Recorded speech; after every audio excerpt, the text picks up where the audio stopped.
the beginning, before Canada existed, there were native people living here. There were Eskimos up north, buffalo hunters in the plains, West Coast Indians in the west coast, and woodland Indians in the east. The first white people came in year 999. They were the Vikings.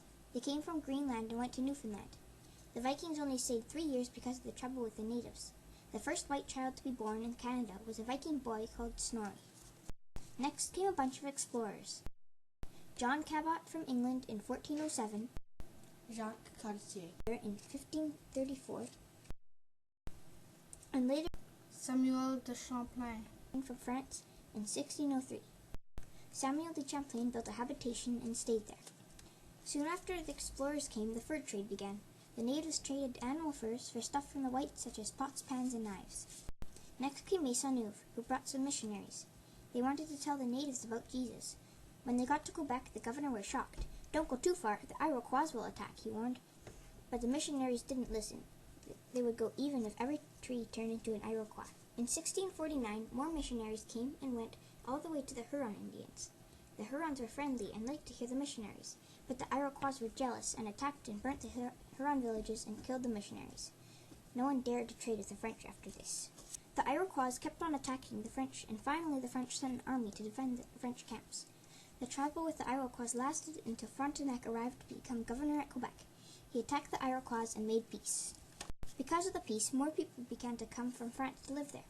They called the place New France. The new settlers lived there by water and traveled by boat.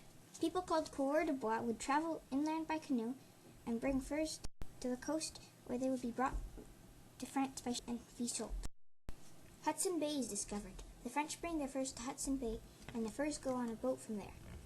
The English move in and kick the French, called Acadians, out. Soon in 1759 there is war again. This war is called the 7 Years' War. General Wolfe from England sailed his army back and forth, trying to find a way up the cliff to Quebec. At last he found a steep path and attacked and won. In 1783, 13 colonies in the south wanted to become their own country and became the United States of America. They wanted to take Montreal and Quebec and attacked, but didn't win and had to go back home, and Canada remained a British colony. Lots of people did not want to vote against the English king. They were called Loyalists because they were loyal to Britain. The Americans were not nice to them, and they moved up to Canada. There were many people living in Quebec. Some were French-speaking and some were English-speaking. The British government divided it in two: Upper Canada, English-speaking, which we now call Ontario, and Lower Canada, French-speaking, which we now call Quebec. Alexander Mackenzie crosses Canada for the first time in history. He painted a rock near the shore that said, "Alexander Mackenzie, from Canada, by land, July 22, 1793. In 1794, Captain Vancouver got to the coast of Canada by sea. He had orders to make a map of the west coast of Canada. Some years later, the Okanagan Pack Train began. People would carry furs from coast to coast. It was the first coast-to-coast highway. People from Scotland began to come and live by the Red River. This was the beginning of Manitoba.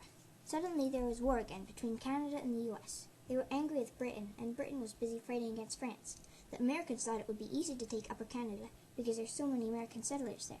But they were wrong. The Loyalists fought hard to stay Canadian, and Tecumseh helped General Brock fight. This was known as the War of 1812. On the other side of the Rockies, the little trading posts on Vancouver Island were growing very slowly because it was far away from the settlements in the east. But suddenly gold was discovered in British Columbia, and there was a big gold rush. Canada becomes a country with Johnny Macdonald as Canada's first Prime Minister on July 1st, 1867. The first colonies to join were Ontario, Quebec, New Brunswick, and Nova Scotia.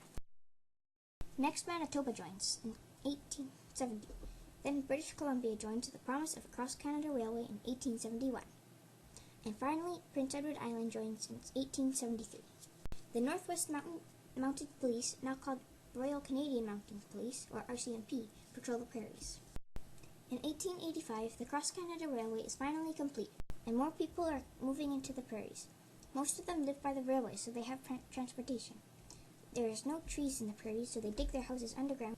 In 1898, gold was found in the Yukon, and Yukon became a province. In 1905, Alberta and Saskatchewan joined Canada. Soon after, in 1949, Newfoundland joins as well. In April 1999, Nunavut becomes a new territory, and Canada becomes what it is known as today, one of the most beautiful countries in the world.